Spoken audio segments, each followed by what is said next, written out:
Hello and welcome to the Comics Pals review special. I am joined by Tyler. Oh, hi. Yes, this is the podcast. Yeah. Yeah. Hello. Hello. Yep. Some would say the Robin to my Batman. Here to discuss the Batman today. This is the movie we've all been waiting for. Well, most of us have been waiting for. We've been waiting since before COVID for this film. It's 5 years in the making. It finally dropped, and Tyler and I are here to discuss it. Yes, Tyler, it is It's been five 5 years since five long years. Battinson was announced, or Yeah. 5 years Well, since the Batman was announced by Matt Reeves. yeah, 5 years Okay. since Matt Reeves began working on this project. Okay. And of course, COVID was a factor. Like we were supposed to get this movie in 2020. So I don't know anything about time no more. Like it just doesn't exist in my brain. It's not a concept I fully understand anymore. That's fine. well, I do want to say before we dive into this review, which by the way is going to be full spoilers. So if you haven't seen it, you do not want to listen to this conversation. Uh, how you can find us otherwise, the Comics Pals is normally a podcast that features four people who love comics and comic movies talking about them every single week. We go live on Twitch, twitch.tv/the Comics Pals, every single Saturday at 10 a.m. Eastern to talk comics, movies, all that jazz. And Wednesdays for our comic book review show, Pals Pulls, Wednesdays at 6 on Twitch. Check us out on YouTube, youtube.com/the Comics Pals. Leave us a subscribe if you'd be so inclined. Like the video, share it with your friends. All that stuff's free to do. And it helps us out a lot more than it costs you. So, without further ado, let's talk about the Batman. We have a game we play. Unfortunately, no one else is here. I'm gonna be the winner. Yeah, only you can play. But do you know the Rotten Tomatoes score?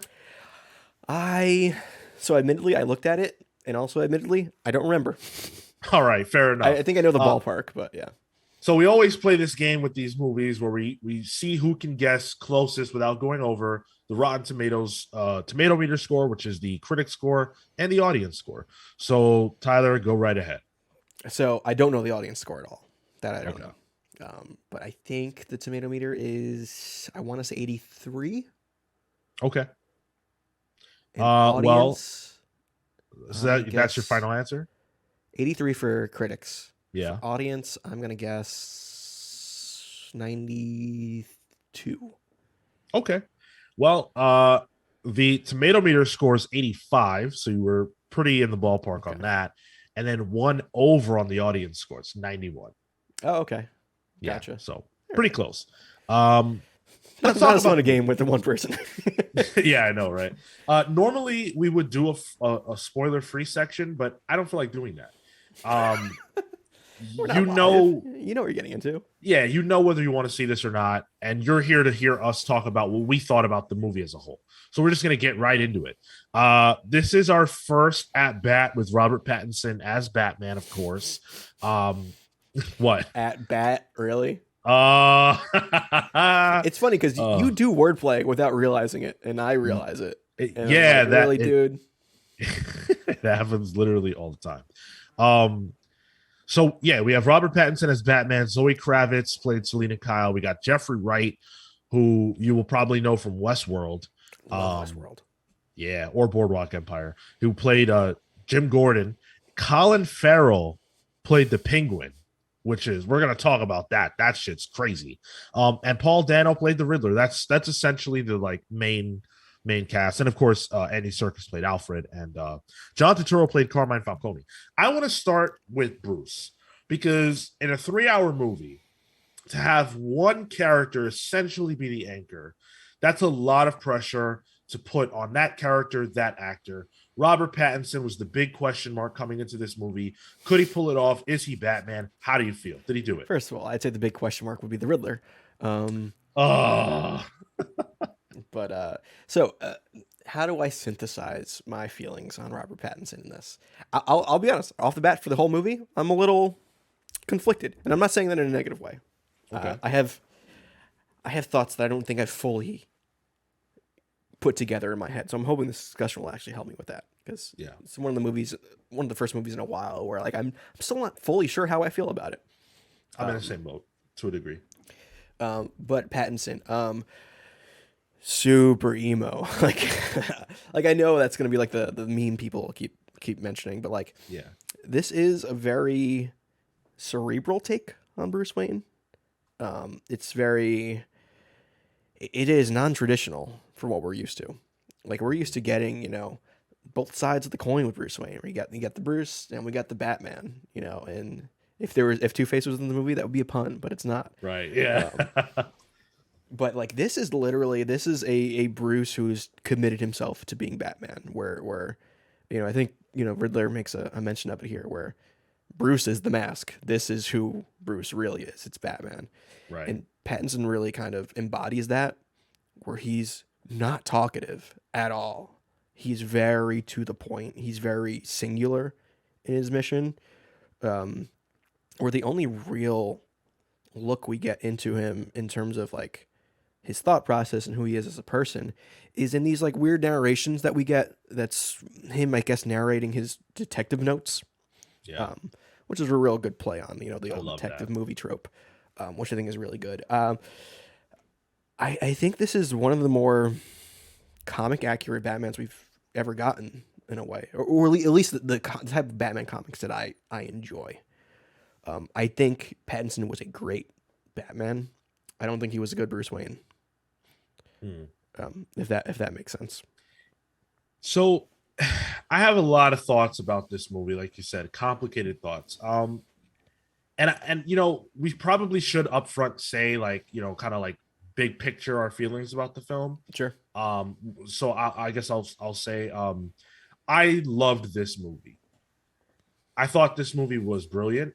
I thought that it achieved things that other Batman movies before it have tried to achieve and failed at. And even if they succeeded, I think this movie did it better in some instances and more concise, even though it was 3 hours. And I have examples of that, but I'll get into them later. I'll give you one right now. I think that this movie does what Christopher Nolan's Batman trilogy was trying to do, and I think succeeded at over the course of 3 movies. I think this movie accomplished it in 1. Yeah, that's fair. So I also think all the acting was phenomenal. I think this was the best version of Gotham that we've ever seen that feels the closest to the comics. I think they did a tremendous job of making Gotham feel dark and real. It feels like the video game Arkham, like the Yes. Arkham verse games. Like it felt Yeah. like that Gotham, which that is one of the most iconic Gothams I think out there. So Not a place you want to be. And I think that this movie shows how Bruce goes from being a spirit of vengeance almost to a symbol of hope. Which is, like I didn't want another trilogy that was about Batman overcoming his trauma about the death of his parents. We did that. Nolan did that.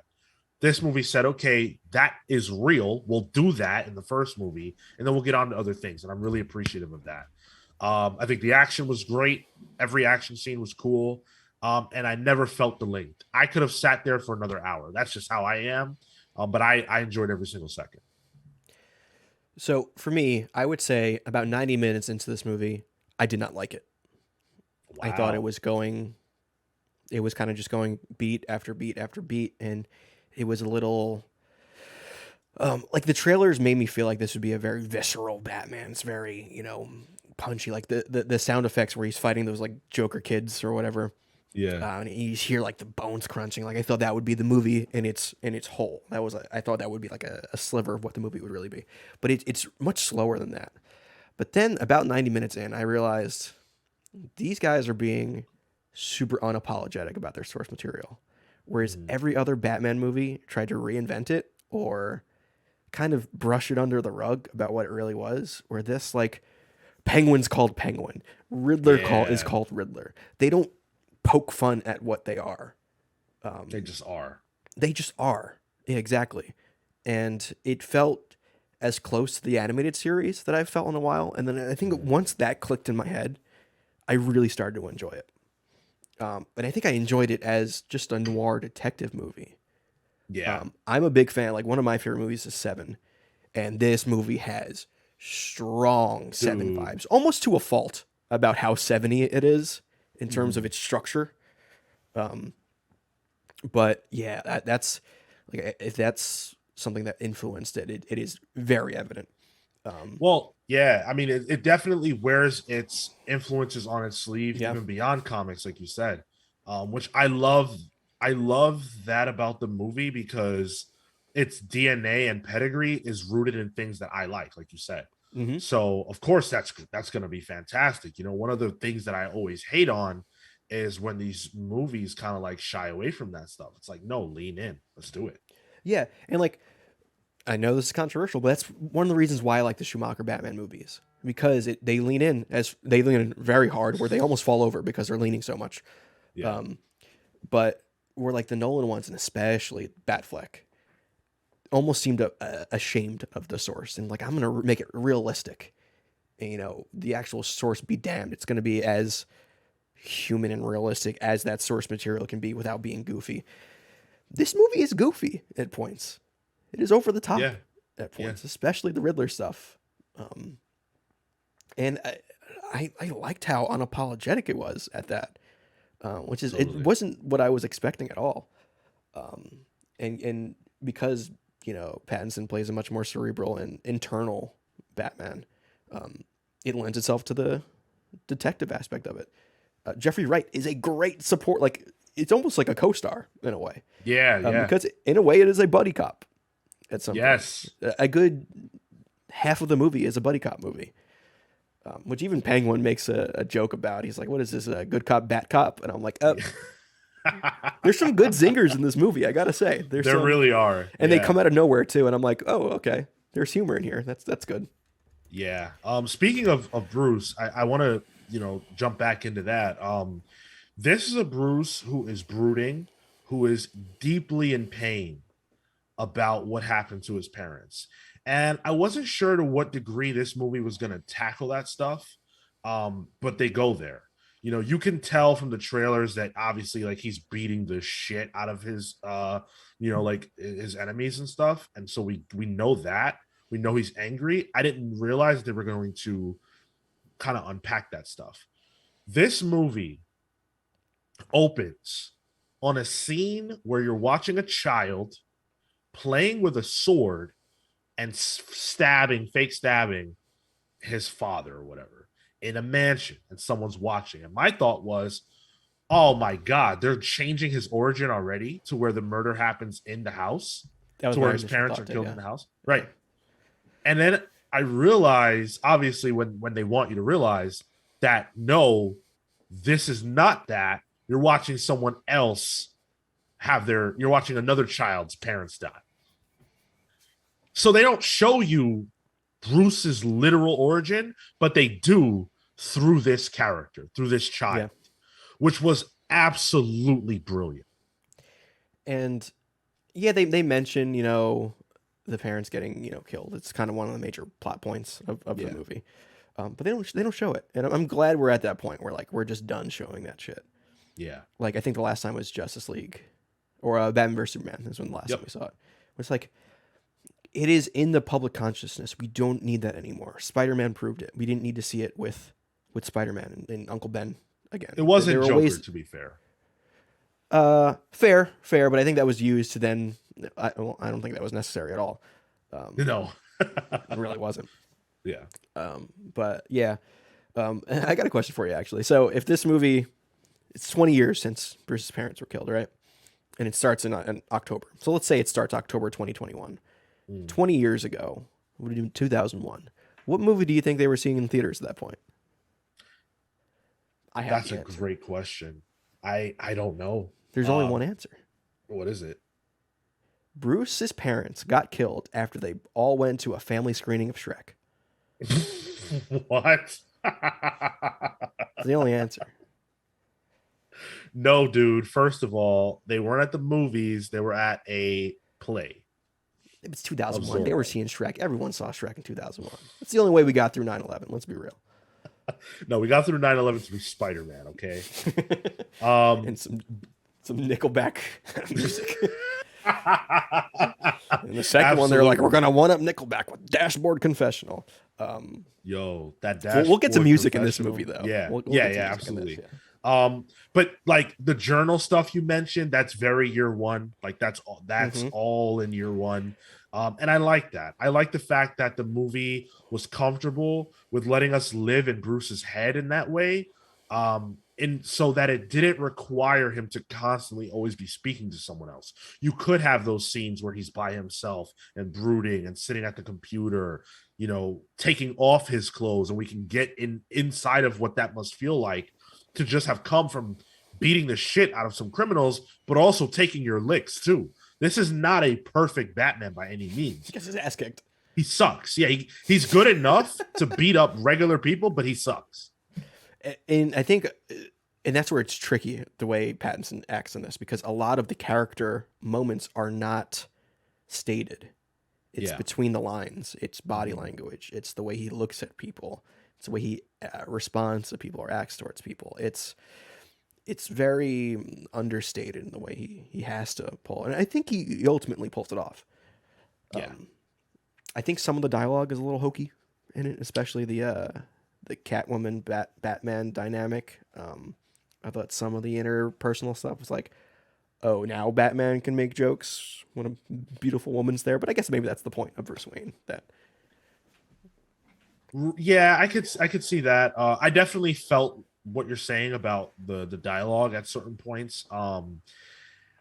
Yeah, it wasn't perfect, and that's okay because like when I look back on the Nolan movies, I think every single one of them has several lines of dialogue that I remember now that are just like, yo, this is not good. yeah, But the yeah, movies overall are fantastic.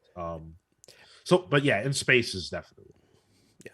I think even the bad dialogue though, I'm like, it seems purposeful that it's bad. Right. Like there is a strange level of campiness that is in this throughout, of like an undertone of like, we know this is stupid, you know.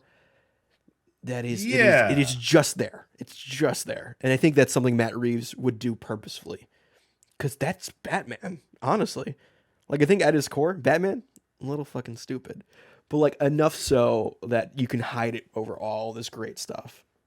Well, and that's a great lead into kind of what, getting into the mystery of the movie and stuff like that. When we first see Batman and Jim Gordon, Jim is walking Batman into this crime scene, and there's this long hallway shot that we've all seen. And all these police are watching Batman walk into this crime scene, and it's almost as if they're dressing him down.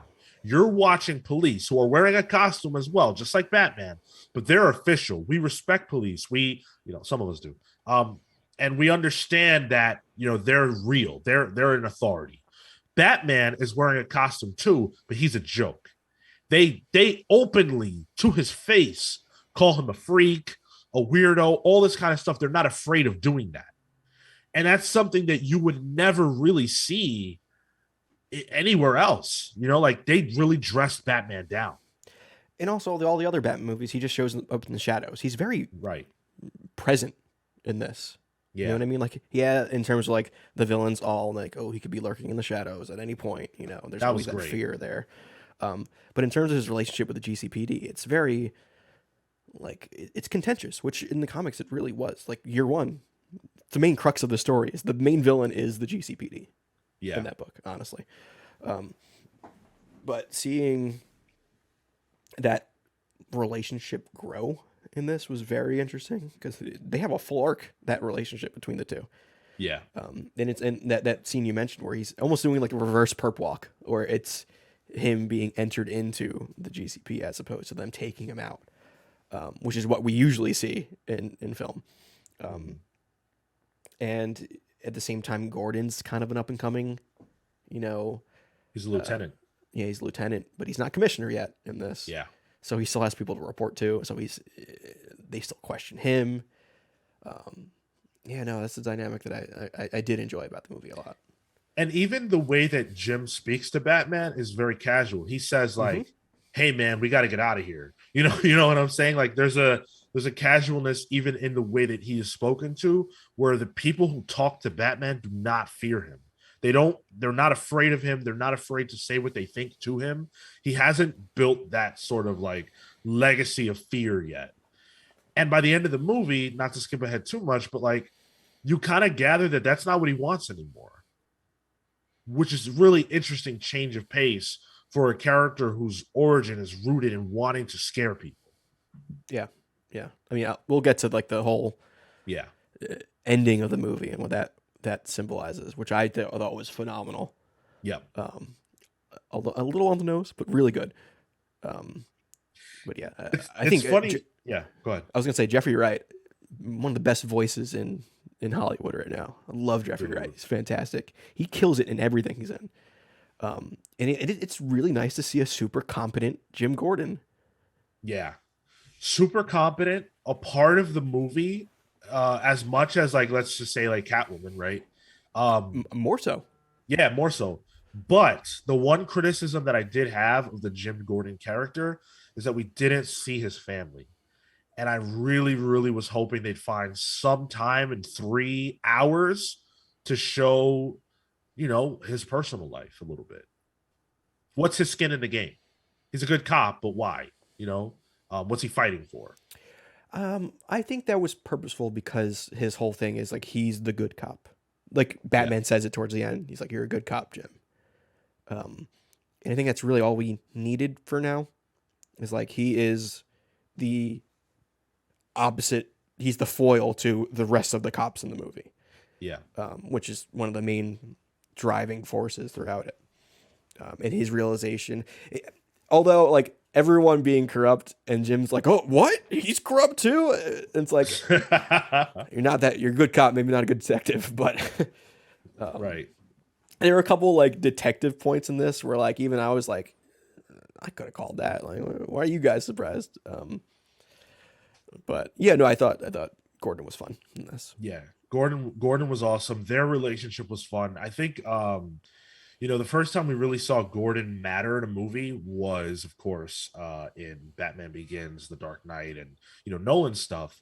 And I think that this movie actually took their relationship to another level, because they were on even ground. They are the heroes of Gotham, and in that they're the same. And year one sort of presents them in a similar light, where it's like, we're doing this because this is what is needed. This is what is needed for Gotham. And I think about the scene where they're at the GCPD and Jim is actually the one who like I think he punches Batman in the stomach or something like that, or pushes him. Yep. And, like, it's like, whoa, who would ever, when else would you ever see something like that? Which was a phenomenal scene, by the way. One of the best I thought in the movie. I thought they were going to do a play on like, we're going to have another echo back to the Ledger Batman interrogation scene, maybe reverse the roles, but like, no, they didn't do that, which I was happy about. Yeah. Yeah. So yeah, their relationship was fantastic all throughout. I want to talk about Catwoman now because, she was in the movie way, way more than I thought she would be. Not really, criticizing. I thought the opposite. Yeah? I thought she was in it a lot less than I thought she would be. Wow. Okay. Speak to that. I think in terms of the advertising, this felt like it would be the Batman Catwoman movie, I think there are large swaths of this movie where she just disappears. Yeah. Which typical Catwoman, sure. But when you have like Zoë Kravitz, I thought she would be more present throughout it. I think she does a very good job. I like that they don't need to explain her at all. Like, sure, you don't need to explain Batman. It's understood. But, like, you might need to explain Catwoman. She's not been in much, and she's had wildly different depictions. Well, I think what was cool about the way that... So, it's important to say this, right? This is a year 2 Batman. Very, very much so. That changes the dynamics of almost everything.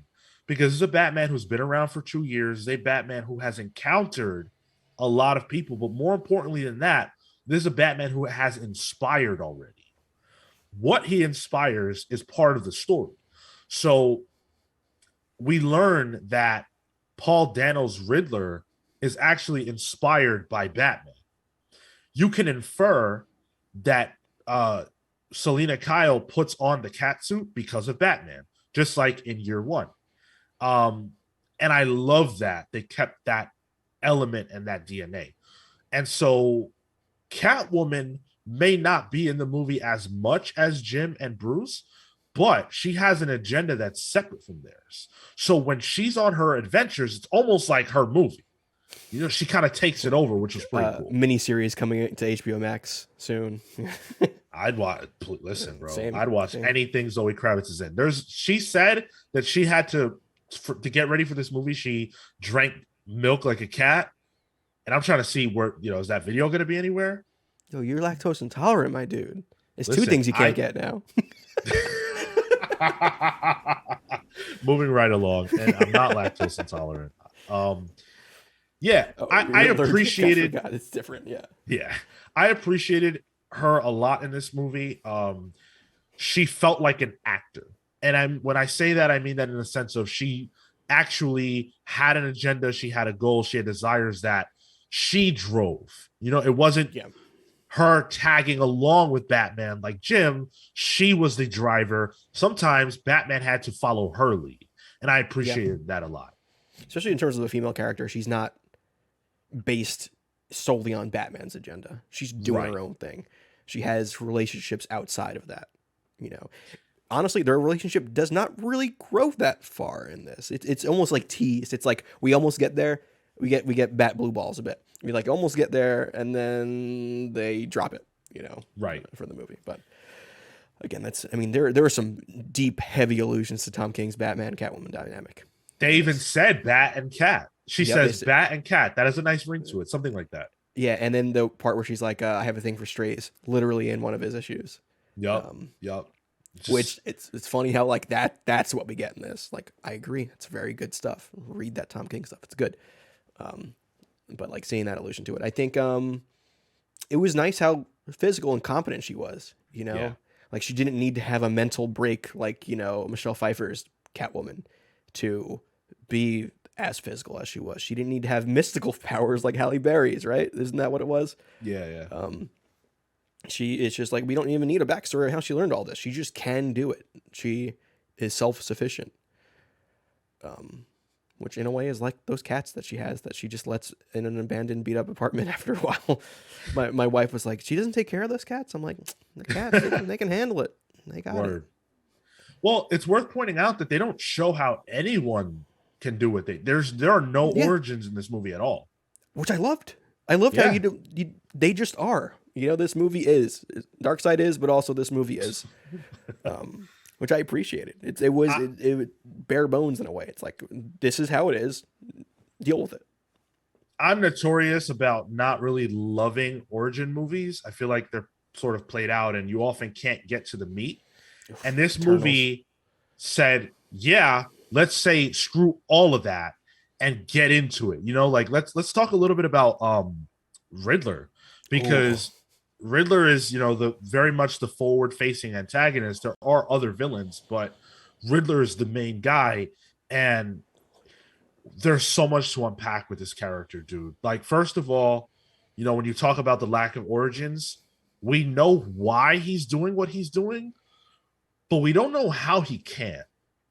You know what I mean? 4chan. That's how he he comes about. Yeah.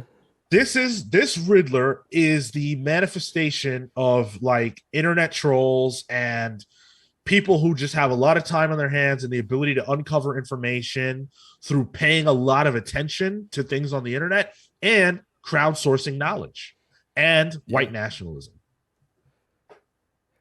Did they get to that part in this? Did they? I wasn't reading that outside of him being white. So, you know how I think I'm seeing it now. Yeah. At the end of the movie, we see that he has this like social media network of people who end up some of them end up coming and shooting up, you know, Gotham Square Garden. I thought that was stupid, I gotta say. I agree, and I will talk about that. Yeah. But yeah, to me, that was representative of like, you know, radicalized white men who are tired of being, in their minds, marginalized and taking the power in their own hands. I was reading it as like an incel sort of thing, just toxic masculinity in general. Yeah. I wasn't really seeing the race aspect of it, but it could be inherent. I bake it all in. Yeah. To me, they're part and parcel. Yeah. But yeah, so this is obviously not the Riddler, not any Riddler we've ever seen. how did you feel about that? I will go on record to say that Paul Dano was the best supporting actor of all time. That's, I mean I that mean, in that's a the best way compliment. For possible. some reason, it's just funny to me. It's no, it's a total compliment. Yeah. Like his roles, even young as Little Miss Sunshine or There Will Be Blood. Like he's anything he's in, and he's not in a lot. He's very selective, which is why when this was announced, I was like, "Oh, this is interesting." Mhm. But whenever he's in something, I'm like, "Man, this fucking guy can just kill it," and he's never normal in anything either. He's always a little off, and like this Yeah. ratchets that up to the 11. This is uh almost strangely the most comic accurate Riddler I can think of. Like I love Jim Carrey's Riddler. Batman 66 Riddler, fantastic. But like this is Edward Nygma in my mind. This guy that creates death traps. Like the idea of a Batman death trap we haven't seen since the Schumacher era things. True. This is that by way of Saw, but it is like death traps in a way. And the fact that there's this, he constantly has this riddle going on, and even by the end of it, like he still outsmarts Batman. Like he essentially wins in this. Yeah. Which I liked, because if there's one person that is smarter than Bruce Wayne, it's Edward Nygma, and it always has been. He accomplished literally every goal he had. The Yep. only thing that didn't work out for him is that he thought Batman was down for all of this. He like I mentioned earlier, Yep, he that's was the only thing inspired by Batman. He thought they were on the same side. And so those messages for Batman, when you're watching the movie, you're going, okay, so he's playing a game with Batman involving him for some reason.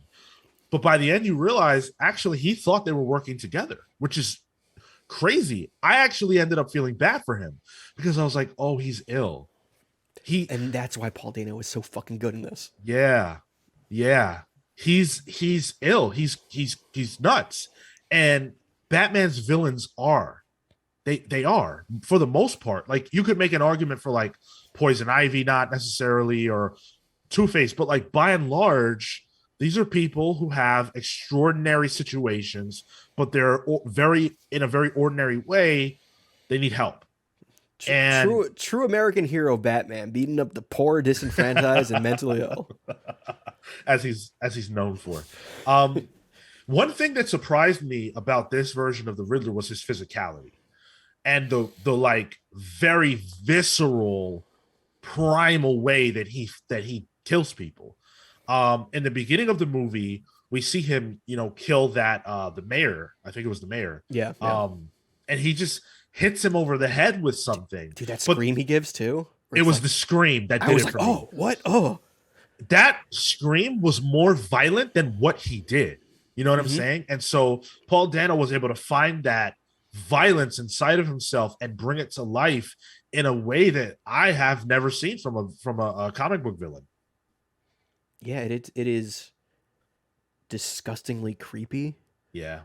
In a way, he seemed more unhinged than Ledger's Joker. Yes, I was going to say that. I'm Ledger's Joker is calculated, even though he's chaotic. This guy's calculated, but it's insane. It's insanity, really. So I said this to my girlfriend, and she didn't really buy it. But I feel like the Joker from The Dark Knight is not crazy, and the Riddler from the Batman is. And the reason why I feel that way is that even though both of them have plans and agendas and stuff like that, there's clearly something behind what the Joker's doing that's rooted in a lot of logic and planning and reason and all of that other stuff. Whereas we see, again, ultimately, this version of the Riddler is a very broken person who genuinely just needs help, but has the power because of his willingness to do anything to accomplish his goals. And his ability just to be unseen. The fact like that's his driving force, but it's also the reason why he can do all of this. He doesn't stand out. Yeah. I think that there was a lot of care and thought that was put into this Riddler character that makes him one of the best villains I've ever seen. Oh, I think he was the high point for me in this movie. Outside of the score, I really like the score of this movie. Talk about it. So I'm a big Michael Giacchino fan. Yeah. He did the score for The Incredibles, which is a fantastic movie score. He also did like, okay, Disney adult here. He did the score for Disneyland Space Mountain. Like he does that as well. I listened to a lot of his stuff. But once I heard he was doing Batman, I'm like, oh, that's a task. Yeah. Especially with Burton stuff, like it always comes back to that. And he somehow he does echo that a bit, but he makes it his own. It's very adept at how he manages to do that. Like yes, it's weird. It has Batman sound, but it's not the Burton stuff. Does that make sense? Yeah. Yeah. Absolutely. And then I'm a Nirvana nerd here. Having Nirvana play is a great, and that's the only actual song that's in it. Yeah, there are some operatic things and choirs singing and stuff, but in terms of like a well-known on the radio song, that's the only one we get, and it's echoed twice in the movie, the beginning and the end. It's great. I loved the use of Something in the Way in the trailers, and I had no expectations at all that it would be in the movie. So when it played, and it played that early, and they used it to kind of like anchor the montage scene earlier in the film, I was so happy. That was so cool. I know Michael from Lost because he did some of the stuff from Lost, some of the music there, and I thought that this score was great. But I will say this: when I first heard it, I did not like it. I listened to it ahead of the movie, and I was like, "Wait, the whole this doesn't." soundtrack? Yeah. Okay. It was up on YouTube and all that stuff. Sure. I was like, "Wait, this doesn't really add up to me. I don't get how this doesn't feel right tonally." But when I saw the movie and I understood that this is actually a movie about hope, then I got it. Yep.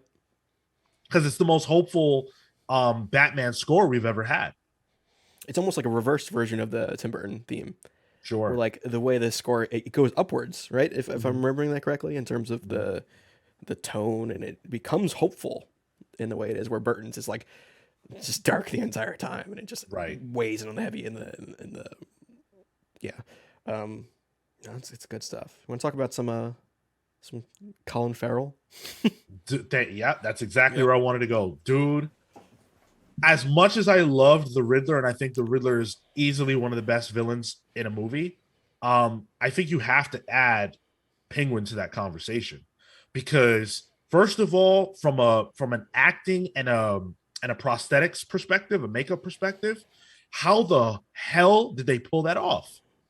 He doesn't look like Colin Farrell at all, not even close. I'm more surprised that Colin Farrell, very handsome motherfucker, was willing to put this much ugly makeup on for a huge Batman movie. Like, typically, handsome actors don't want to do that. They want to be able to show off their handsome good looks. This dude went full into it. And I read an interview where he said that he was excited about the prospect of being able to be fully engulfed, and that when he saw himself, he said he went to Starbucks and that people were like kind of weirded out. And he said that that's when he knew that it worked, because he didn't want any Colin Farrell to come through at all. It doesn't at all. And it's funny, I got the trailer to that new Baz Luhrmann Elvis movie before this, and I saw Tom Hanks in that prosthetic, and it's like, oh, it's not good. And this happens, and like, oh, this is fantastic, makeup work.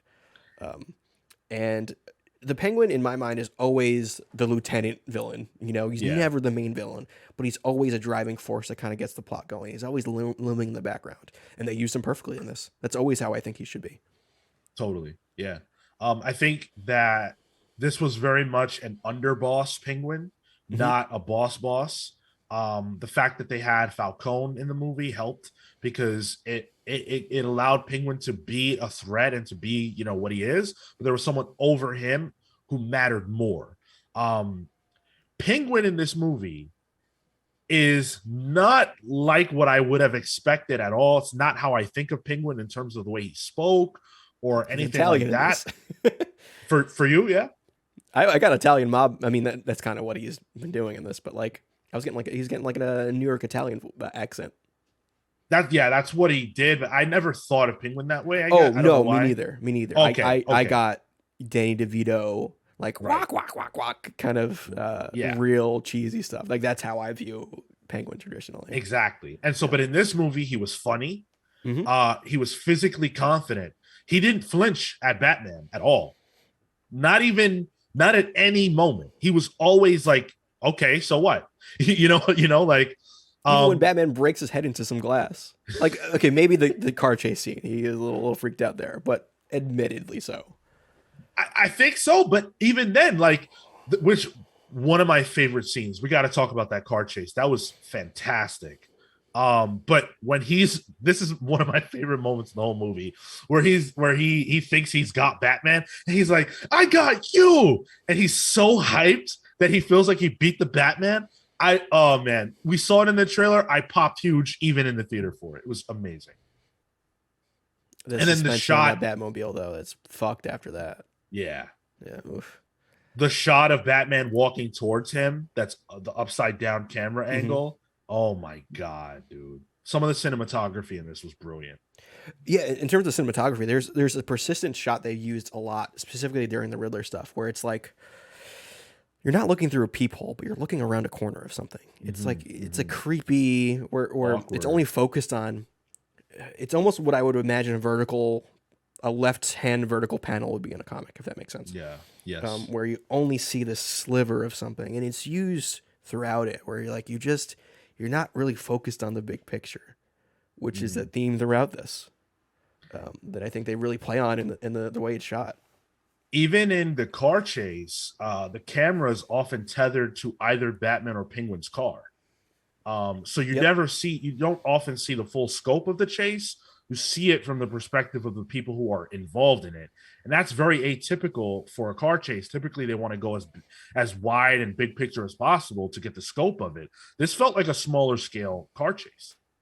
I Yeah. thought that was pretty cool. Yeah. And realistic too. Absolutely.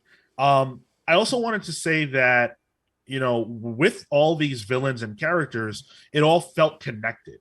And that's something that is certainly part and parcel of Gotham, but you don't always see that in the movies.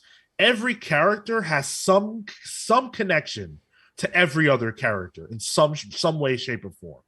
And that was so cool how the movie turned around everybody. You know what I'm Hmm. saying? Like the fact that Falcone had a relationship to Bruce was completely unexpected, but I loved it because Bruce in this movie has two, like an angel on his side and a demon on his side. It's not that literal, and I don't mean it to be that way, but like he's got Alfred, but he's also got Falcone. And that's almost representing two sides of his father. Bruce thinks that his father is perfect. Alfred represents that. Then he learns he's not, and Falcone represents that. Sure. And then you Yeah. realize that it's not really either one, which I loved. Yeah, it's the gray area in between, and that's where Batman kind of toes the line. So Exactly. Yeah. yep, We haven't mentioned Alfred at all. This was a it's not more really in it. yeah, this is a more Yeah. understated Alfred than we've ever really seen, I think. But one of the most emotionally resonant moments does come through Alfred. First of all, I thought that they were going to kill Alfred off. I was pissed. That scene where like the bomb explodes in his face. Tom King all over again. Yeah, I was pissed at that. But then that doesn't happen. And when Bruce goes to the hospital to visit him, and he said, I never thought that I would feel that way again, but that's my biggest fear is losing Mhm. someone I love. Dude, that got me.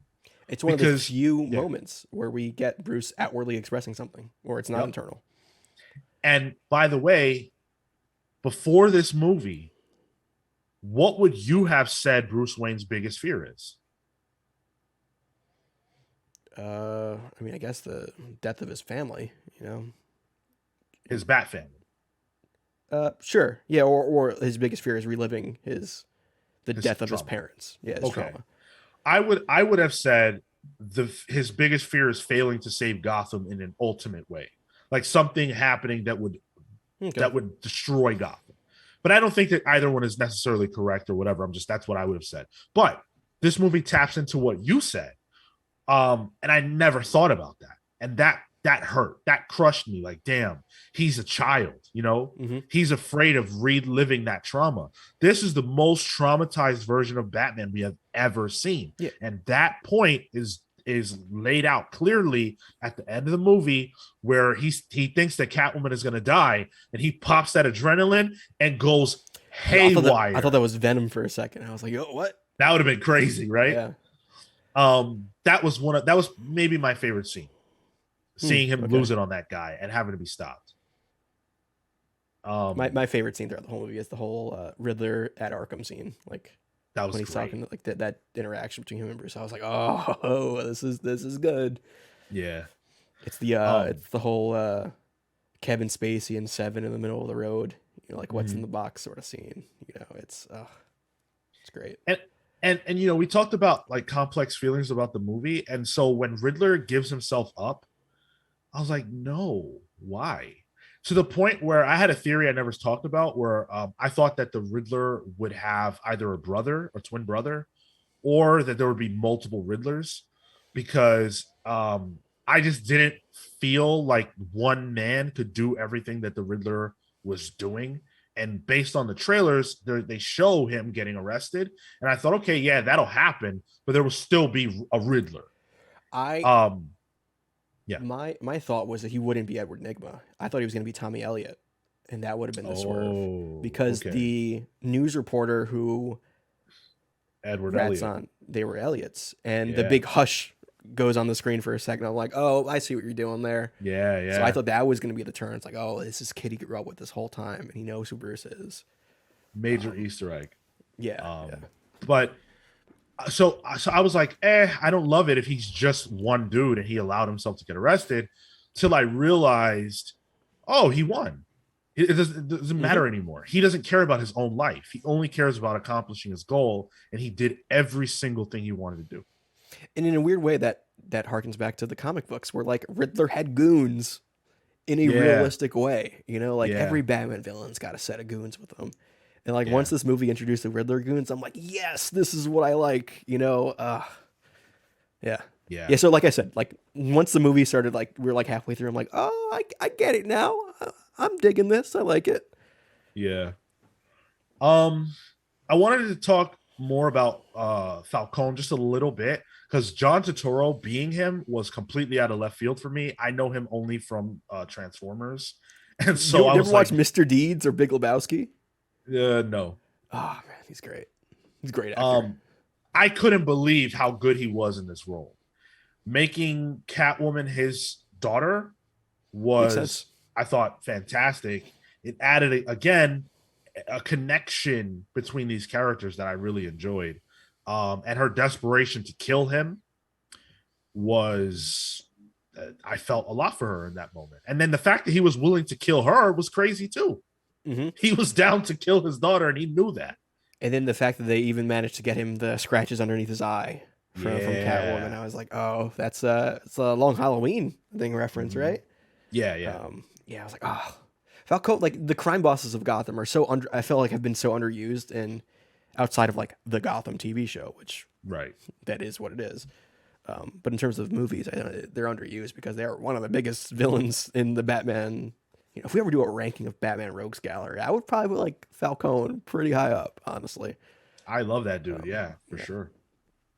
No, Um, but I like John Turturro a lot too. yeah, he killed it. Yeah. I enjoyed every scene he was in. I do have to say though, and this was one of the things that I didn't love, and it goes back to the Riddle stuff. Get the rat and bring him to the light was a message to bring him to a literal street lamp so that the Riddler could shoot him. I didn't A like little that. contrived. I Yeah, think I did have a problem with one of the riddles too, where like they were just naming anything with wings at one point. They're right. like, oh, a rat with wings. Oh, it's a pigeon. Oh no, it's a penguin. Oh wait, no, it's a Oh, bat. it's a bat. Wait, Yeah, is it a falcon? I'm like, you're just gonna name things with wings now, like world's greatest detectives, really? Which right. Penguin kind of makes that joke. Like it's funny, like Yeah, Penguin's the one that gets the riddle ultimately. yeah. Um, but they kept repeating it like audibly, where I was like, oh, come on, guys. And I guess the idea there was like, this is year two and they're not perfect and they get stuff wrong, and there are a lot of things like that in the movie, like when Batman goes to jump off the balcony or whatever, and Oh, he's the like, oh parachute. shit, yeah, I'm not doing that, I'm gonna just parachute, and then that doesn't work out that well. That reminded me of like Spider-Man. You wouldn't expect that in a Batman movie. I loved how vulnerable they allowed Batman to be, Yeah. but Yep.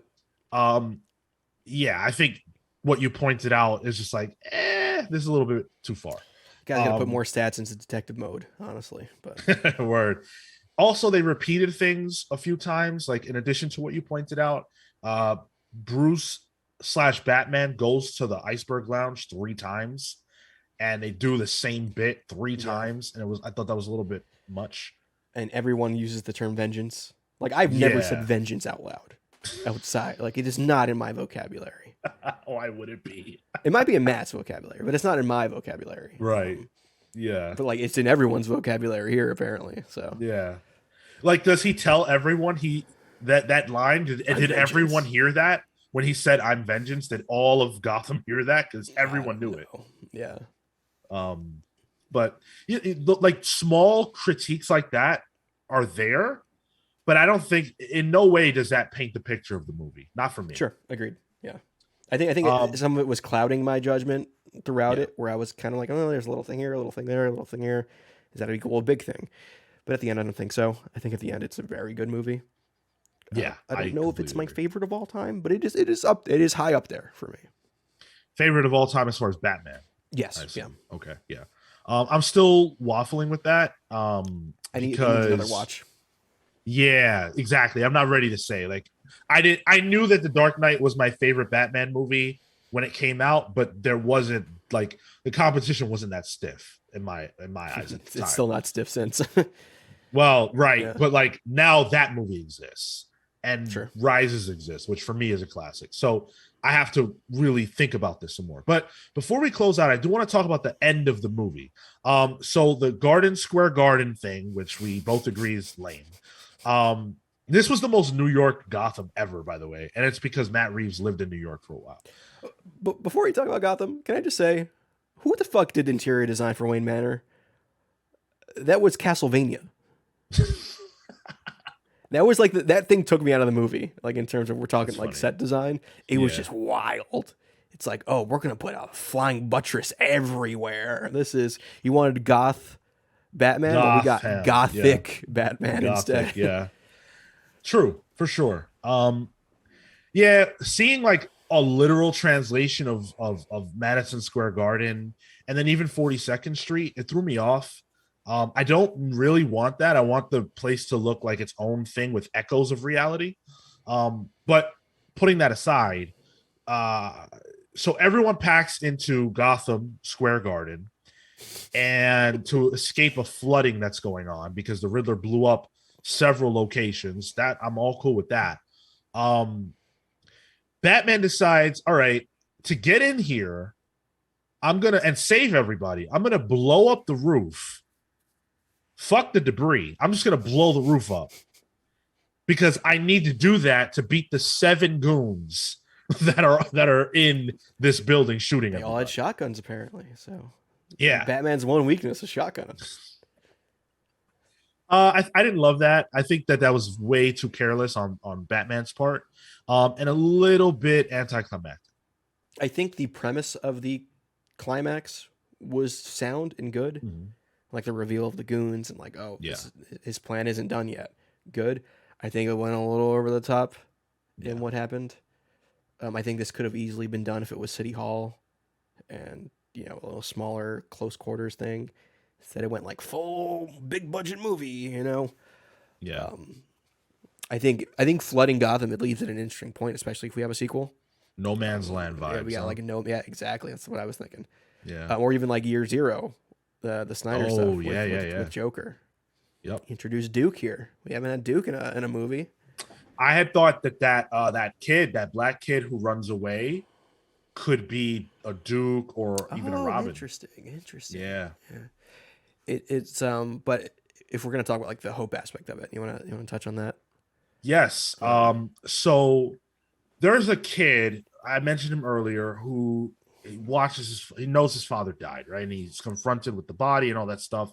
He appears in several scenes, some of which I'm like, wait, how are you here, kid? But he's all over the place, and Bruce keeps seeing him, and that child represents Bruce. Mm-hmm. The movie doesn't say that, but the subtext is very clear. And so at the end of the movie, after Batman has defeated all these goons, and he is saving people, which we don't see Batman saving one human, like one to one, like just, hey, come, let me help you. You don't see that a lot. It's more typically like big picture. I'm saving Gotham as a whole. Yeah, then he But just to zip see lines away and lets the cops do it. Yeah. exactly right, he gets on the ground level with these people, and at first they're afraid of him, but it's the child who reaches out and takes Batman's hand, and Batman saves him. And I lost it because that's Bruce. Did you cry? Yeah, I did. Okay. All right. Batman's mission statement has always been to make it so that what happens to him never happens to any other child, and he failed. The beginning of the movie, the movie starts with Batman failing, Yep. and here he was able to redeem that and save himself by helping this child. And to me, the symbolism of that and what that means for Bruce and Batman was brilliant. I loved it. I thought it was beautiful. And I think it's there that he realizes that he can be a symbol for more than just fear. Because he's told by the Riddler, hey, I'm doing this because of you. You inspired me. And I think he realizes the way I'm doing this is causing the crazy to some degree. If I'm a symbol of hope, what will that generate? Yeah. What will that lead to? And I love that question. And we've and never had that. Mean. Like we get it at the very tail end of Dark Knight Rises, you know, which you got 3 movies to finally get there. This one doesn't want, like you said. Exactly. But like, in my opinion, like that's the whole idea of the bat signal. It is not in this movie. The symbolism of the bat signal is almost a little heavy because it is shown a lot in this movie. A lot of things are shown and done a lot. Yeah, and it starts like a symbol of fear. This is what this sets everyone off to be afraid. Yeah, and then Batman realizes, and like the movie ends in the daylight too. Yeah, that it's a signal of light, a symbol of hope, which honestly I think is really what Batman is, and I think people misunderstand that or focus too much on the grittier vengeance side of things, and it's nice to see that happen, especially with this kind of Batman realizing that. To start where he started and end there. Yeah, wow, I see why they needed 3 hours. Yeah. Maybe they could, if the director's cut maybe has a couple more Alfred scenes because that seemed to be lacking in this movie. But yeah, he's good with the cipher. He's probably playing Wordle right now. We should talk about the what would normally be if this were a Marvel movie, the after credits tease. Riddler's in prison, and he's speaking to a cellmate, or not a cellmate, but another inmate who's basically telling him, hey man, you did a great job. Like you did exactly what you set out to do, and I'm so impressed by you. And he's like, all you need is a friend. Sometimes that's all you need, and I can be that. And there's a clown reference, and you guys, if you've seen it, you know what I'm talking about. It's the Joker, and it's Barry Keoghan. Keegan, I think is how you say it. Keegan. Man, Irish love a fun spelling. Yeah, who played Druig, by the way. Druig in Eternals is playing the Joker in this world. How do you feel about that? I could not hear the Irish accent. I'm fine with it. It's cool that he exists in the world, which it was, alluded to with the Joker gang early on. Maybe he is the year 1 villain that we never saw that happened before all this. We have an answer to that, by the way. Yeah, do we? Yeah, Matt Reeves said that he's not saying that the Joker will be the next villain or that he ever will. The point of this scene was to say that there have been villains, other than the Riddler, and that at some point Batman fought the Joker and won. But it's not necessarily what we think about when we think about the Joker. In fact, a deleted scene features Batman going to Arkham to talk to the Joker about the Riddler, to ask him, like, what can you tell me about the psychology of a person who would do these things? What do you think of his laugh? How'd you feel about that? Needs a little work. He's got time. You think? With the money it's making, we're getting a sequel. Like, I think that's evident. There's no doubt. It'll be out within 5 years. It's confirmed. Oh, okay. All right. Yeah. Sure. Barry Keoghan is a fucking creepy little fuck. So I'm interested to see what he can do. Yeah. As Joker. I think we're getting a little too we're diluting the product a bit with Joker. Mm-hmm. You know, I could have maybe a better tease would have been like, oh, there's a new DA. Oh, it's Harvey Dent, or you know, something else. Dr. Kurt Langstrom. I don't know. Oh, dude. I want to see Man Bat in the movie so bad. It's just a You me know, thing. my girlfriend asked me, who do you want to see next? I said, Mad Hatter, Man Bat. Or another Scarecrow. I'm always down for Scarecrow. I think Scarecrow, oh man, dude, we could sit here and talk for hours. I think Scarecrow is literally perfect. Because Batman now wants to be a symbol of hope. Well, here's fear personified. Yep. How are you saving Gotham from this? Yep. Perfect. If we were doing a Batman Rogues Gallery, like Scarecrow is easily A tier, maybe S tier in my opinion. But yeah. No, I mean, at the end of the day, I really like this movie. I don't think it's perfect. I think it's hard to make a perfect Batman movie because Batman has so many things to so many different people. It's hard to make a perfect anything, to be fair, right? Sure. Especially a souffle. Those things are really hard to make.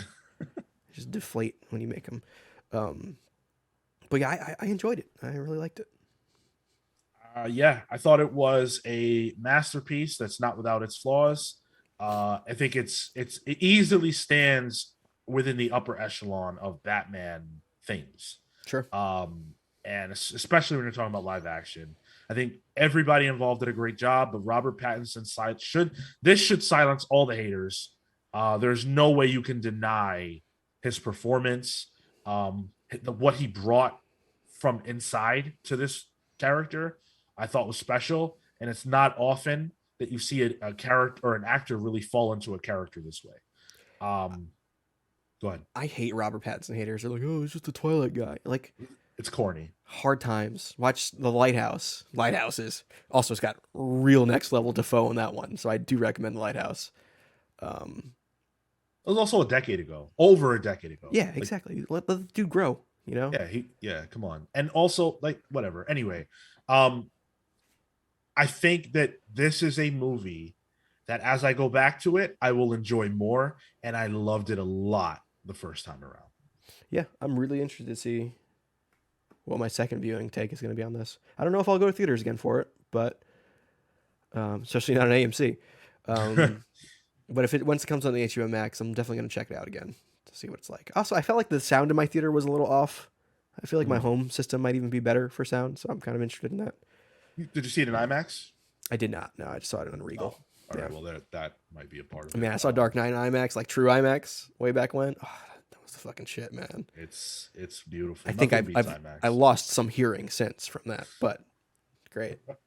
Especially that movie, yeah. Oof, yeah. I mean, do you want to give it a rating? What's our scale? What are we doing here? 1 to 10. 1 to 10. I would say a good 8.5. Ooh, okay. I'm a 9.5. Okay. Yeah. It's got to be. I don't rarely ever get anything in the 9s. Okay. In terms of like a superhero movie, I can't even think of one I would put in the 9. Wow. Not even like Logan. I say 8.5 for Logan too. Wow. All right. Okay. I give like the CGC grading. Like there's no 10s. 9.8 best you're gonna get. You would be a harsh grader if you were a teacher. Let's get out of here. Thank you guys so much for listening. This was not as long as the movie, not even half as long. So give us a like for that. Okay. You're welcome. Thank you very much. Yeah, you are welcome. We have so many more thoughts about the Batman. I'm sure we'll return to it at some point or another, but this is our definitive take on the film. Share your thoughts with us however you want to. Write to us at thecomicspals@gmail.com. Leave us a comment, youtube.com/thecomicspals. Subscribe while you're there. Like the video, share with your friends. Twitch.tv/thecomicspals. Leave us a follow, subscribe if you feel so inclined. Watch us live. Saturdays at 10 for the main show. Wednesdays at 6 for Pals Pulls. Thank you so much for listening. Until next time, take care, guys. See you next time for Morbius. No. Wrong bat. All right, see you guys.